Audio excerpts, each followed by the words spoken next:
Well, let's get you the very latest coming in from the Defence Ministry. Arun Jaitley, who today chaired his third Defence Acquisition Council meet, has cleared projects worth rupees 80,000 crore, the biggest ever clearance for the defence procurement.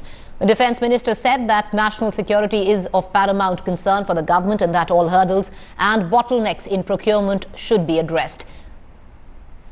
Now, the building of 6 submarines have been cleared under Project 75I for the Navy at a cost of about 50,000 crores. Anti-tank guided missile project Spike has been cleared for a cost of rupees 3,200 crore.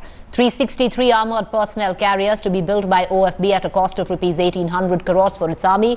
Meanwhile, 1,761 radio relay containers for army at a cost of 662 crore to be procured.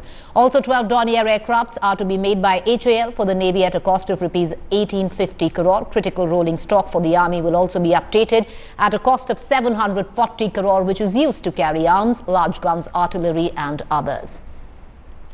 I'd like to cut across to our defence correspondent Jugal Purohit reporting on the very latest coming in of this meet. Jugal, that's quite a goodie bag there, a fair bit of money. Can you give us details how it's going to be charted out in terms of procurement? Well, Preeti, you've already told it for our viewers, the different kinds of projects which have been given a go-ahead. What is extremely important to understand is that the first biggest project that has been cleared is the Project 75 India for the Navy. 6 new diesel-electric conventional submarines to cost over 50,000 crores. We are aware it's the depleted arm of the Indian Navy. It's where the largest focus needs to be there. And the Defence Minister has cleared what for a very long time was being kept as an untouchable item. That's a very good thing. The anti-tank guided missile systems for which the US was pitching in very heavily, the Javelin systems, they have been sidelined. The Israeli Spike system has been taken on board. Armored personnel carriers for the Indian Army. Significantly, nothing for the Indian Air Force. They've been grappling with the MMRCA 4th generation Rafale aircraft. No proceedings on that.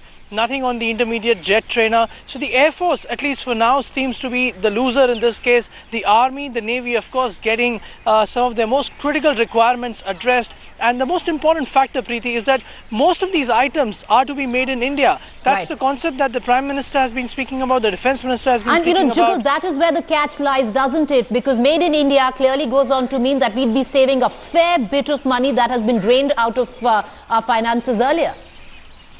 But really not really, because when you make an item in India, unless it's your own technology, an area where we've not really succeeded and we end up, taking transfer of technology from others, it invariably becomes expensive. But that's the new call that the government has taken, that it will be making in India. Private sector participation will be sought. And the public sector, of course, will be there. So the hope is that all in all, they will be able to save some. But the experience till now has been that when you actually make in India using transfer of technology, you end up paying much, much more. So that's the real concern. But this government outlining it very, very clearly that the Navy will be the priority. The Army has got a fair bit of deals. All right, Jugal, thank you there for giving us perspective on this big defence deals that have been cleared worth 80,000 crore of rupees. Trust headlines today to get you the latest on that, but would like to